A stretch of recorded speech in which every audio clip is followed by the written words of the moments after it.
জামাই এবং দেবরের আবদার না রেখে কি পারা যায় বলেন তো? আসসালামু আলাইকুম, কেমন আছেন সবাই? এই তো ইয়ানের আব্বু এবং তার চাচু বেশ কিছুদিন ধরেই বলছিল তাদেরকে যেন মোমো বানিয়ে খাওয়াই। আবদারটা যখন করেই ফেলেছে তখন কি আর করার, আবদারটা তো রাখতেই হয়, তাই না? তো চলুন কথা না বাড়িয়ে মূল রেসিপিটাতে যাওয়া। প্রথমে একটা বাটিতে 3 চামচ পরিমাণ ময়দা এবং তাতে 1 চামচ পরিমাণ কর্নফ্লাওয়ার এবং স্বাদ মতো লবণ দিয়ে ভালোভাবে মিশিয়ে নিয়েছি। এবার এতে ফুটন্ত গরম পানি অল্প অল্প করে দিয়ে ভালোভাবে মিশিয়ে মসৃণ একটা ডো বানিয়ে নিয়েছি। আপনারা দেখে হয়তো বুঝতে পারছেন ডোটা বেশি শক্তও না এবং বেশি নরমও না, এমন ভাবে ডোটা করে নিয়েছি। এবার এই ডোটি একটি প্লেট দিয়ে ভালোভাবে ঢেকে আধা ঘন্টার জন্য রেস্টে রেখে দিব। অন্যদিকে একটি চপিং বোর্ডে ব্রয়লার মুরগির বুকের যে মাংসটা থাকে সেখান থেকে বেশ কিছুটা মাংস নিয়ে নিয়েছি। এবার এই মাংসটা ছুরির সাহায্যে ভালো মতো কিমা করে নিব।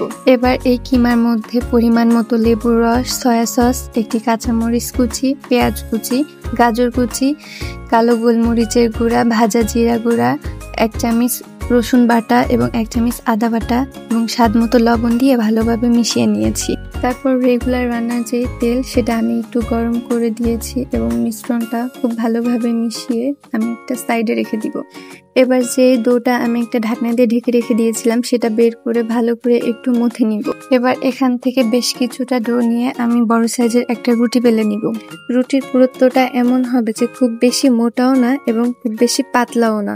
তাহলে হবে কি, আপনি যে মোমো বানাবেন এবং মোমো শেপটা দিতে খুব বেশি ইজি হবে এবং শেপটা খুব সহজেই দেওয়া যাবে। তো যাই হোক, এবার এই রুটিটা থেকে আমি আমার পছন্দ অনুযায়ী একটা শেপের রুটিগুলো গোল গোল করে কেটে নিব। এবার সবগুলো রুটি আমি একটা প্লেটে উঠিয়ে নিই। এবার আমি আমার পছন্দ অনুযায়ী একটা শেপে সবগুলো মোমোই একইভাবে তৈরি করে নিয়েছি।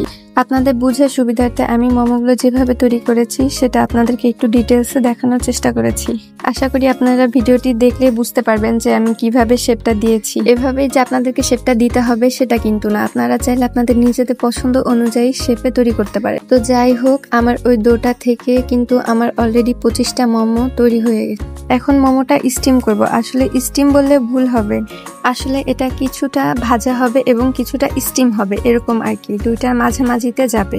এ পর্যায়ে চুলার জালটা মিডিয়ামে রাখতে হবে। তারপর প্যানে কিছুটা তেল দিয়ে ছড়িয়ে দিব এবং তেলটা একটু গরম হয়ে আসলে তাতে বেশ কয়েকটা মোমো দিয়ে 30 সেকেন্ডের মতো রেখে দিতে হবে এবং এরপর এখানে বেশ কিছুটা পানি অ্যাড করে ঢাকনাটি ঢেকে দিব। মোটামুটি 4 থেকে 5 মিনিটের মধ্যে সম্পূর্ণ পানিটাই শুকিয়ে যাবে এবং মোমোগুলোও সুন্দর মতো সেদ্ধ হয়ে যাবে। তো ফাইনালি আমার মোমোগুলো সেদ্ধ হয়ে গেছে। এবার আমি এগুলো একটি প্লেটে নামিয়ে নিই। তো দেখেন, ফাইনালি আমার মোমো সম্পূর্ণই ডান।